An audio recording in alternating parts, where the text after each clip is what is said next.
who cares if they know how to do that or not? But what I care about is like, are you going to attempt to try to figure that out? Get in the right mindset and you're going to get a job. Train, skill, higher attitude.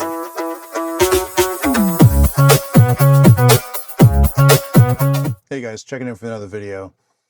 Um, if you're new to the channel, welcome. And if you've been here before, then you already know that I am here to help you with your IT career. I'm also here for everyday advice if you're an office worker. Today, I want to talk about my IT journey as a millennial and what I would do if I had to start over. If you watch my first video on this channel, you'll know that I worked in the ATM industry. That's where I started. I started in 2011, and that might be interesting to some of you because that was the start of the automation revolution, in my opinion. I literally would walk into a bank, and if you ever have seen it before, there's literally in some banks where a teller used to stand and work the register or the counter. That is now a physical ATM inside the building, physically replacing um, a teller. Um, One bank that was infamous for this was PNC Bank and Bank of America. Those two banks, they use a lot of ATMs. So if you go to like Giant here in the DC, Maryland, Virginia area, there are a lot of PNC banks inside that grocery store. And there's a lot of, it's pretty much, there are no tellers. It is just ATMs. And then you have customer service representatives inside the bank. So basically what happened was the tellers turned into customer service reps. So they still work for the bank. As far as I'm aware, no one lost their job. They just shifted them into different roles. Handing out money could easily be automated. So it made sense to install ATM machines to do that one specific task.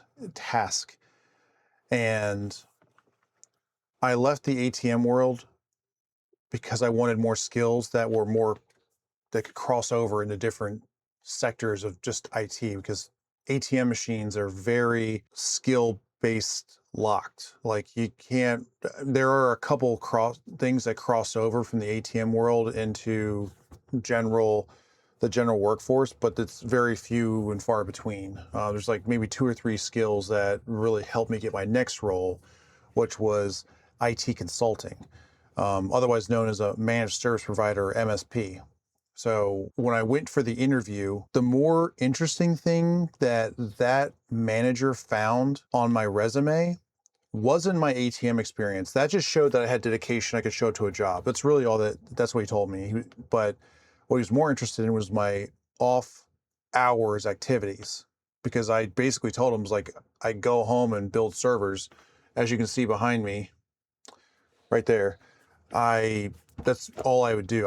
I literally had a server rack in my house, and I would just rack stuff that I would find on eBay. I can't tell you how many parking lots I've been in, or just buying routers off people. Like I bought a Sonic wall.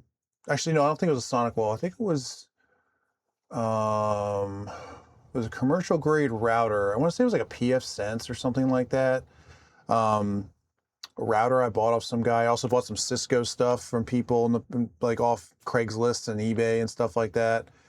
Just messing around, and he found that way more interesting than my ATM experience, because he quizzed me on a couple things, and he was like, "Oh, you actually know more than I expected you to know with your, ATM experience." The downsides were the long hours, and it was commission-based pay. So you got like a small base salary. It wasn't enough to live off of, but the majority of your pay came from commission. There was positives and negatives to that. If you're hungry and you want, um, you don't want a limit on your salary, that's the place to work, a commission-based place, because they don't care. I mean, the longer you work, the more money you make, the more money they make, and it's kind of a win-win. Um, the other plus to that was I wasn't constrained to 40 hours a week, especially when I'm learning. It actually ended up being a benefit, because while I was there, I didn't like it, but reflecting back, I didn't Fred Flintstone and go like, oh, it's 5 o'clock, I got to leave. It's like, hey, you started this, you finish it. And it really pushed me to just like, when you're staring at the screen at 7 o'clock at night and you're wondering why your network's not coming online and you're dealing with a network loop. And this is a true story. I was, inside of a building till like 7, 8 o'clock at night trying to figure out what was going on, just to find out that I had a switch not VLAN correctly and was creating a network loop. Didn't have spanning tree protocol STP enabled. And anyway, lesson learned. But you learn a ton in a short amount of time. I was there for almost 2 years, if not a little over 2 years. And I came walking out of there pretty like, I knew how to configure a server. I knew how to configure a router. I basically could walk in a small business and say, this is everything you need, and here's the bill. And I actually did a lot of quoting too. Like I would come up with like how many hours things are going to take. I came out knowing a lot from that place. But my personality, I have ADD, and I heard this from Trevor Noah. He was in an interview recently, and he said, if you have ADD, one of the things you suffer from is not being able to say no. You want to say yes to everything, and that was my personality back then. I was like, I didn't want to say no to anything, so I was just taking on as much work as I possibly could, and it just didn't stop coming. It was just like, knock one project over another. So um, that made me want to find something that's more balanced and more structured, like basically forcing me to be more structured. And I found public sector IT. So I work in higher ed now. The work-life balance is great. It's 40 hours a week, and the time off is pretty substantial, but then you also take a pay cut for that. Like you're not going to be making the private sector salaries for that you would make with your skill set. You're going to make less at public sector anything.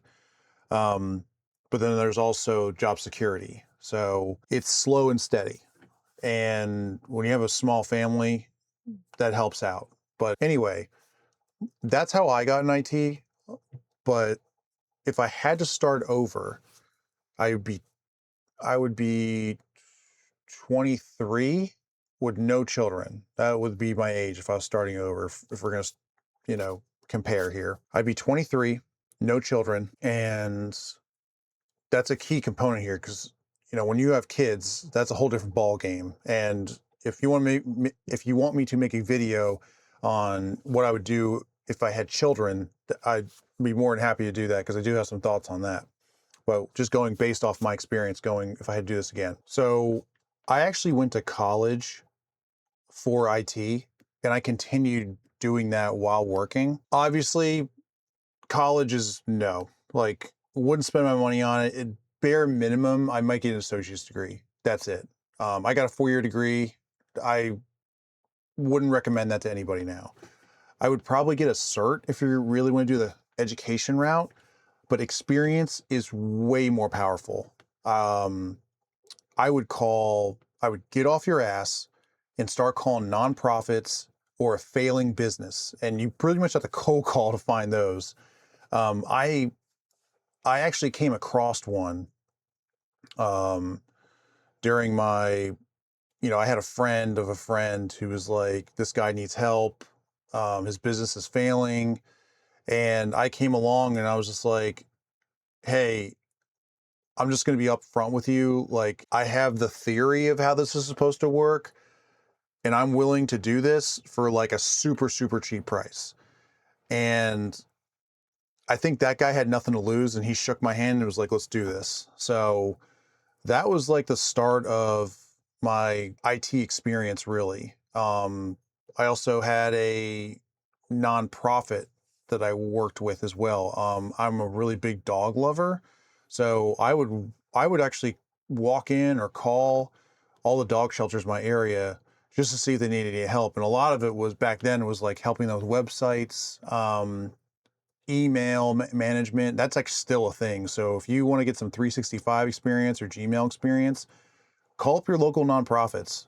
I can almost guarantee you they would take your help because when I was an IT consultant, we did have some nonprofits that were under our care, and it was always like, how much is this going to cost us? And I would imagine that if they had someone that was like, hey, I'll donate 10 hours or whatever, to managing your stuff. But you know what stopped me from doing that, really? It was lack of experience, and I was afraid to get the experience. And really what it is you, by the pure fact that you have interest in it, you've already gotten started. And if I'd known back then how little experience you need just to get started, because when you start working on clients, or just really just volunteering, if someone has said, hey, please fix my internet or fix my Wi-Fi, right?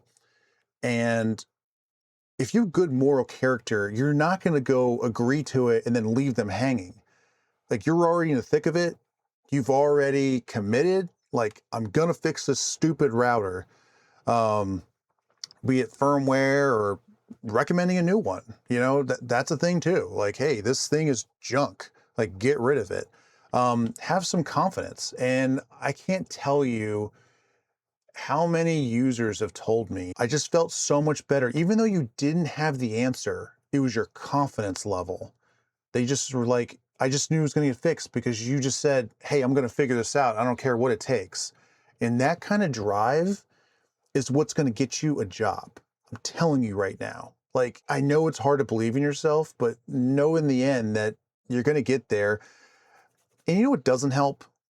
What doesn't help is coming across people, and this happened with me. I don't know if this is still happening with the younger generations, but there was these gatekeepers.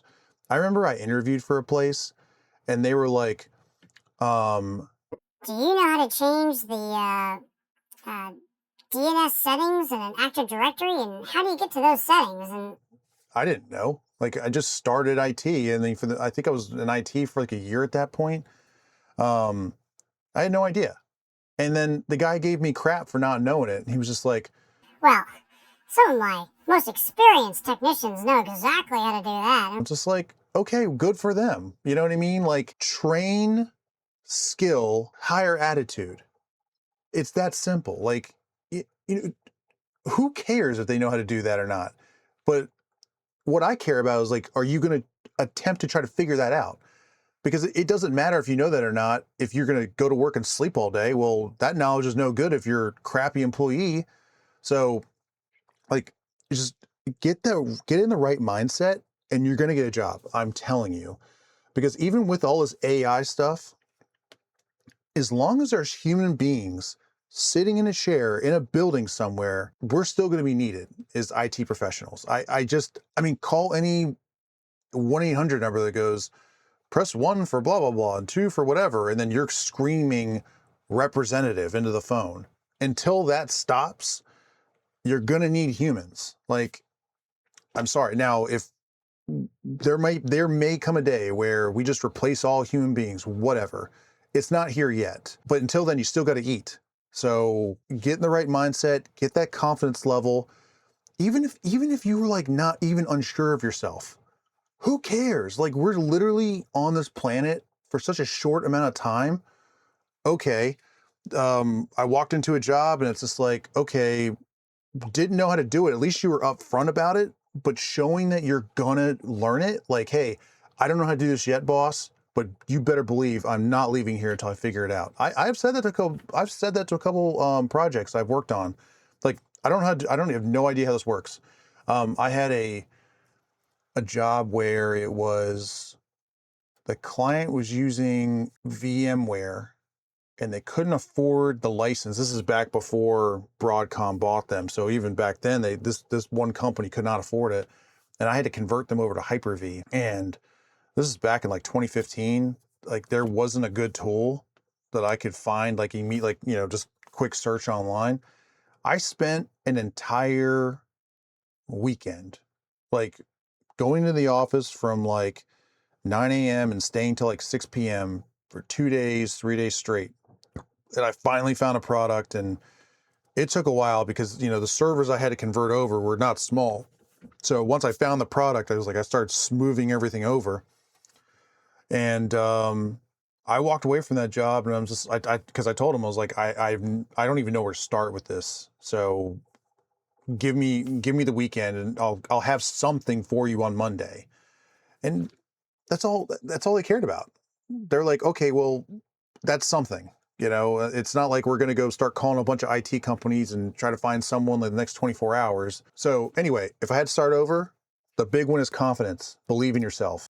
Get out there and get some experience. Start calling nonprofits, businesses that need your help. Cold call. Walk in there. Don't be shy. Just be like, hey, I'm a student. I need some experience in IT. I don't know what your hourly, what IT companies you're looking at. I'll cut the price in half. And you only have to do that one business, just one business. Just all you need is experience, because that one client will get you the next client. Because then you could say, hey, listen, you can keep this hourly rate as long as my future clients can call you and say, hey, yeah, Joe, he worked on my stuff. He was awesome. And then you charge that client what you actually want to get paid. But don't forget where you came from. You know, that one place that gave you a shot. Because really what that is, it's an investment. They're investing in you, and they should get the reward of getting a cheaper price. That's fine, whatever. Slowly start bumping their price up, whatever. That's if you want to go the, you know, the sole IT. But if you're just getting experience, then just get in the door somewhere. It doesn't even matter, dude. Like just get in the door somewhere. And there's stuff that you want to take on, then don't take it on. But I would behoove you to try. Just be like, hey, listen, I don't know if I'm going to fix this. I have no idea. I will try it. And if I can't fix it, I just won't charge you. I mean, when you're young, you've got the time to do it, but the time to start is now. Do not wait. So don't go like, I'm going to get a couple certs and wait to start working. Like, just get out there, dude. Like, just do it. And then figure it out along the way. You're going to have to hustle. It's not going to be easy. Like, I had to give up some stuff. I had to give up, for a while there. I didn't really, I had friends, but it wasn't like I hung out with them on the weekends and called them all the time. Like, that's not going to happen. And video games, I'm sorry, like, you can squeeze it in every now and then, but you're going to have to be disciplined about it. You have to know where your time's going. Most of your time has to go into working on your craft, which is IT. If you would have walked into my bedroom in my early 20s, early 30s, there would either be in my bedroom, in my closet, or in a whole nother room of the house or the garage, you will find tech laying everywhere. Tech. I mean, it's laying all over the place here. I mean, if I could, maybe I'll do an office tour one day. By the way, I'm in a closet if you guys are wondering, but it's there's tech laying around everywhere. So just get your hands on the tech and start working on it. I often describe IT to younger folks as jump rope. And I know that might sound weird, but if you've ever watched someone do jump rope, it starts out really bad. Like, you're not going to get into the rhythm, and the only way to get really good at it is to just start. And then all of a sudden your jump rope starts getting really, really good, and it looks amazing. It looks super easy. Well, that's how IT just builds on itself. It's almost like compounding interest. You just start early and everything just keeps building on itself. So anyway, if you found this video helpful, please like and subscribe, share it with your friends, comment down below, tell me if I'm wrong, or share with me, you know, your experiences of today's job market and how you got your job in today's market, because I know it's tough out there. So anyway, guys, I hope to be a resource. Let me know how I can help. Until next time, peace.